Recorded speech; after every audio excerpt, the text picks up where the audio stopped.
નમસ્કાર. ફરીવાર કોઈની જિંદગી બચાવવા માટેની ટહેલ છે. મારી સાથે છે મિતુલ વાઘેલા, જેની ઉંમર છે 21 વર્ષ અને એનું ગામ છે ગંગાપુરા, તાલુકો ઉમરેઠ, જિલ્લો આણંદ.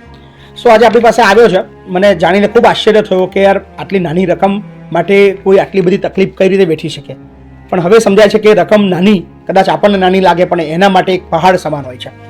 સો મિતુલના ઘરની અંદર, મિતુલ તાર પપ્પા છે બેટા? ના, તાર એમ ઓફ થઈ ગયા. અને મમ્મી છે? હા. શું નામ છે મમ્મીનું? સવિતાબેન. શું કરે છે તાર મમ્મી? મમ્મી કોમ કરવા જાય. કોમ કરવા જાય. અને તને બિલકુલ દેખાતું નહીં? ના, અત્યારે બિલકુલ નહીં દેખાતું. પહેલા દેખાતું હતું થોડું? પહેલા થોડું દેખાતું. તો કેટલા ટાઈમથી બંધ થઈ ગયું છે? અવડેનું 2-3 વર્ષથી તો કમ. તો ઓપરેશન કરવાનું કીધું? હા. પૈસા તાર જો હતા જ નહીં ના, એટલે પછી ના કરાયું ઓપરેશન. હમ. સો 2-3 વર્ષથી જે પહેલા થોડું દેખાતું હતું એ બંધ થઈ ગયું છે અને ફક્ત 27,000 રૂપિયાનો ખર્ચો છે. ભાઈએ શ્રી સંતરામ નેત્ર ચિકિત્સાલય નડિયાદની અંદર બતાવ્યું.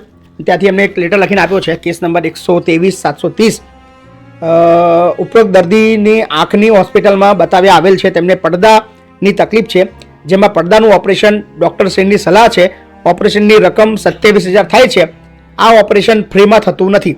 વધુ જાણકારી માટે નંબર આપ્યો છે. મેં નંબર પર ફોન કર્યો તો એ ડૉક્ટર બહારથી બોલાવતા હોય છે એટલે ખર્ચો છે. અને એમણે કીધું પણ કે ભાઈ પછી 27 નહીં, તમે 25,000 રૂપિયા આપશો તો પણ ચાલશે. સો 25,000 રૂપિયા માટે ભાઈ 2-3 વર્ષથી આ દુનિયા જોઈ નથી શકતા. યાર નવે લાગે છે મને. પણ કોઈ ચિંતા ના કરશો, મહિપતસિંહ ફાઉન્ડેશન ઓલવેઝ આવા તમામ જરૂરિયાતમંદ લોકો માટે છે જે જેન્યુન તકલીફવાળા છે. અહીંયા રોજ 200-300 જણા આવે છે મદદ લેવા માટે, પણ બધાની મદદ તો નથી કરી શકતા. પણ જે જેન્યુન 2-3 જણા હોય છે એમને ક્યારે ના નથી પાડતા. સો અત્યારે જ આપણે એમને 25,000 રૂપિયાનો ચેક આપી દઈએ છીએ અને ભાઈનું ઓપરેશન આવતીકાલ પરમ દિવસ સુધીમાં થઈ જાય એવો પ્રયત્ન કરીએ છીએ. અને ભાઈ પાછા વડી દુનિયા જોતા થઈ જાય એવો આપણો પ્રયત્ન છે, કારણ કે મમ્મી અંદર એકલા છે અને એ થોડું જોશે તો થોડું ઘણું કામ કરી શકશે. સો મિતુલ, કોઈ ચિંતા ના કરીશ બેટા.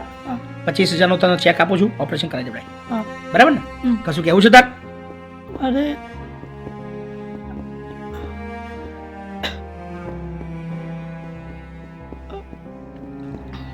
મારે કેવું કે 25,000 રૂપિયા રકમ અમારા માટે બહુ મોટી છે, પણ તમે એને ભગવાન બનીને આવ્યા એટલે હું નહીં, અમારા જે વિડીયો જોવા વાળા છે ને ભાઈ એ આપે છે. હું તો ફક્ત માધ્યમ છું.